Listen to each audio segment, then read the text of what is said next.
নমস্কার বন্ধুরা, আজ আমরা বেরিয়ে পড়েছি পূর্ব মেদিনীপুরের কিছু দর্শনীয় স্থান ঘুরে দেখতে। মন চাইলে এই ট্রিপটা উইকেন্ড ট্রিপ হিসেবেও ধরা যেতে পারে। এই জায়গাগুলি কলকাতা থেকে একদিনেই ঘুরে আসা যায়।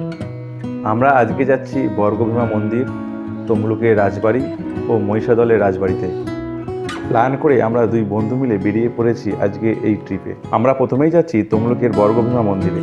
কলকাতা এসপ্ল্যানেড থেকে বর্গভীমা মন্দিরের দূরত্ব 86 কিলোমিটার মাত্র।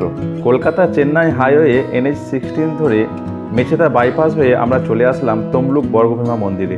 বর্গভীমা বা ভীমরূপা মাতা বঙ্গদেশের পৌরাণিক তাম্রলিপ্ত জনপদের অধিষ্ঠাত্রী দেবী। তিনি হলেন কালী মতান্তরে উগ্রতারা। পীঠ নির্ণায়ক তত্ত্ব অনুযায়ী এটি 51 পীঠের প্রথম পীঠ। মেদিনীপুর জেলার অনেক বিপ্লবী এখানে শপথ নিয়েছিলেন যে তারা ধর্মের পথে চলবেন এবং মাতৃভূমিকে পরাধীনতা থেকে মুক্তি করবেন। ভারতের বিখ্যাত বিপ্লবী ক্ষুদিরাম বসু এখানে পুজো করতে আসতেন। স্থানীয় মানুষেরা এই মন্দিরে দুর্গাপূজা, বাংলা নববর্ষ এবং কালী পূজা উপলক্ষে বিশাল উৎসব উদযাপন করে। এই মন্দিরে দেবীর জন্য প্রতিদিন প্রসাদ প্রস্তুত করা হয়। দেবীর প্রসাদ হিসেবে এখানে শোল মাছ রান্না বাধ্যতামূলক। প্রতিদিন দুপুর 12টার পর এই মায়ের মন্দির চত্বরে ভোগ দেওয়া হয়। এর জন্য খরচা পড়ে 110 টাকা। বর্গভীমা মন্দির থেকে আমরা চলে আসলাম তমলুকের রাজবাড়িতে। রাজবাড়িটা পুরোটাই ভগ্নপ্রায়। পশ্চিমবঙ্গ সরকার দ্বারা এটিকে সংরক্ষিত করে রাখা আছে। তবে রাজবাড়ির ভেতরে যাওয়ার কোনো রাস্তা নেই, পুরোটাই ব্যারিকেড দিয়ে ঘেরা। আপনাকে বাইরে থেকেই যতটুকু দেখার দেখে নিতে হবে। এইবার এখান থেকে বেরিয়ে সোজা চললাম মহিষাদলের রাজবাড়িতে।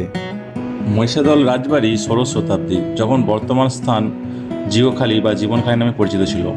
এই সময়ে সম্রাট আকবর ভারতে রাজত্ব করেছিলেন এবং মহিষাদল রাজবাড়ির জনার্দন উপাধ্যায় প্রতিষ্ঠা করেছিলেন, যিনি সম্রাটের সেনাবাহিনীর একজন উচ্চপদস্থ কর্মী ছিলেন।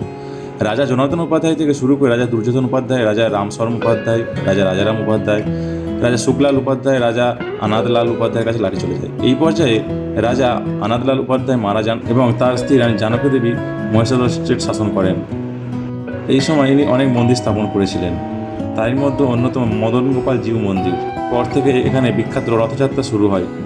এখন আমরা যে রাজবাড়িটি দেখছি এটা কিন্তু ব্রিটিশ আমলের তৈরি। পুরনো রাজবাড়িটি এর পিছনেই আছে, সেটাই ভগ্নপ্রায়। তবে এখন আবার নতুন করে কাজ শুরু করেছে, আপনারা গেলে অবশ্যই এই সব কিছু দেখতে পাবেন। তবে এই ব্রিটিশ আমলের তৈরি রাজবাড়িটি ভীষণ রকম সুন্দর। এর চারিপাশটা দারুণ, একদম খোলামেলা, চারিদিকে ফুলের বাগান। এখানে বসে সারাটা দিন যে কীভাবে কেটে যাবে আপনি বুঝতেই পারবেন না। এই সব জায়গায় আসতে গেলে অবশ্যই আপনাকে একদিন উইকেন্ড ট্রিপে আসতেই হবে। এখান থেকে ঘুরে আমরা গেঁওখালি হয়ে লঞ্চ ধরে বাড়ি ফিরেছিলাম। আপনারা মনে করলে গেঁওখালি গেস্ট হাউসেও থাকতে পারেন অথবা ফিরে যেতেও পারেন। এটা একদিনের একটা খুব ভালো উইকেন্ড ট্রিপ।